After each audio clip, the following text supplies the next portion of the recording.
You're back. I'm Mandy and this is BuzzChomp. We're talking Handmaid's Tale. Comes back June 5th. We got our season 1 cliff notes to catch you up, guys.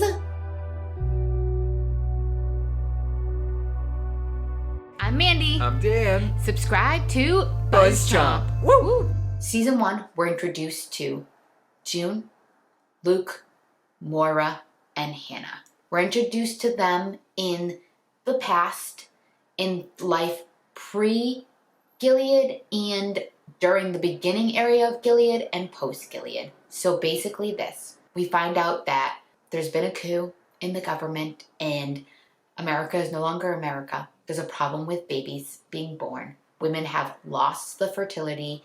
A lot of women cannot get pregnant. There's a big, big problem. June 10, she can get pregnant.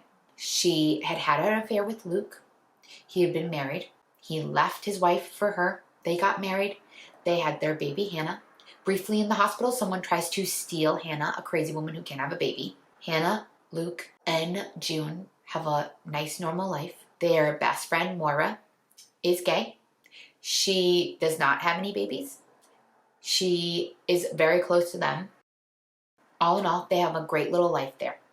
Things start to change. Women's rights are starting to take away. Things get scary. Luke, Hannah, and June decide to flee to Canada. They get ambushed. June wakes up in a whole new place. The Red Center, run by female enforcers in Gilead. We have aunts. It's basically a center that is transitioning women to handmaids. What's a handmaid?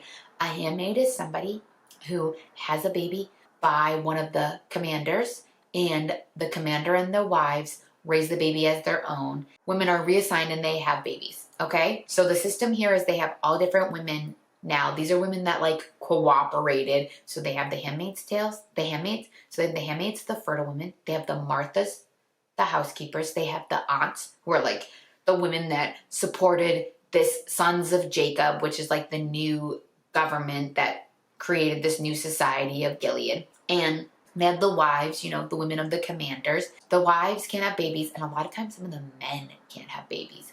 Yeah.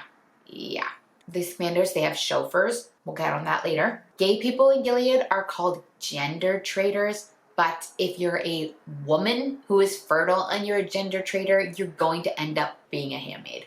We find June there. She meets a woman named Janine, who is very defiant. She's verbally beaten down till she admits that the gang rape that she suffered at age 14 was her own fault. She's super defiant, and what happens to defiant people is they punish them. Yeah, they cut out Janine's eye. She's crazy, and she's gonna continue to be crazy. When June's there, Moira is there. Yep, her best friend who's also fertile. June and Moira try to escape. Moira gets away. June gets captured. What ends up happening to June is after she's at the Red Center, she has her aunt, and her aunt to her is Aunt Lydia. Aunt Lydia is a bitch. A bitch. Okay. There's crazy rituals where they get all the handmaids together and they make them stone people. They've tried to have them stone other handmaids. They try to have them stone men that rape handmaids. Maybe they rape handmaids. Yeah, they basically want them to take their anger out on this society, on other people, and it's crazy. June is sent to the Waterfords, where Serena Waterford and Fred Waterford are her commander and his wife. They have a chauffeur named Nick, who is an eye.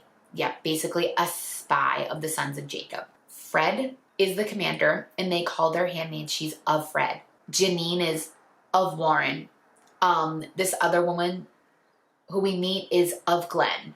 So off Fred, she doesn't hit it off with Serena at all. We find out that Serena was this activist who wrote all these books about women's place in the home and about fertility. And she was basically one of the architects of the society, her and her husband. And the men who now, these men that are architects and that were supporters of the sons of Jacob and had the coup and all that, they basically cut their wives out. They cut their wives out, even though their wives were supportive of it. And Serena was like this big activist and all of that and wanted women to come back into the home and nurture and be mothers and all of that, blah, blah, blah.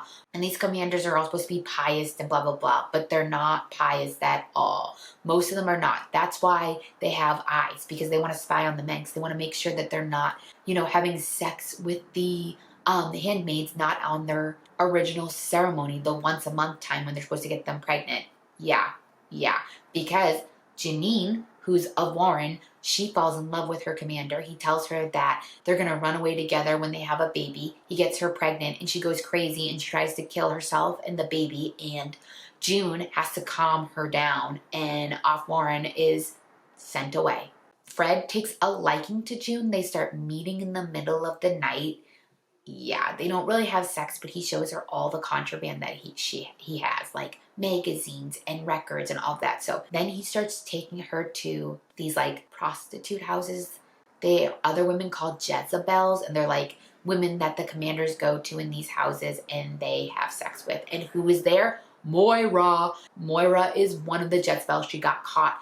June and Moira reconnect. Because Serena's upset with her husband, she enlists Nick, the driver, in an eye to have sex with June to try to get her pregnant because she doesn't think her husband can get anyone pregnant, which he can't. Spoiler. Not a spoiler, but Anyway, Nick and June start to have this affair.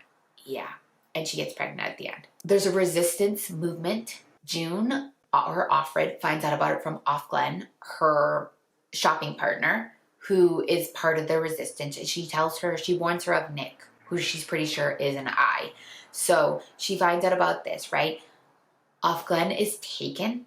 June now is kind of enlisted by the resistance. She gets told she needs to pick up this package and she pusses out. When she sees Moira at the Jezebels, she asks Moira to do it. Moira says she can't because she doesn't want to get found out. But then Moira ends up doing it, guys. June ends up getting her package, which is all these letters of other handmaids and their tales and all of that. The Martha at the Waterfords is definitely sympathetic to the resistance in June, and she actually ends up taking the letters for June.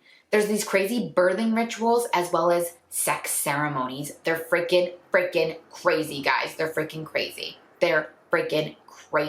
The whole season ends. The Waterfords finding out June's pregnant, and then her being taken by the eyes. At the end, Nick just says to her, go easy, let it happen, don't fight it. Yeah, that's how this season ends. And also, that's how the book ends.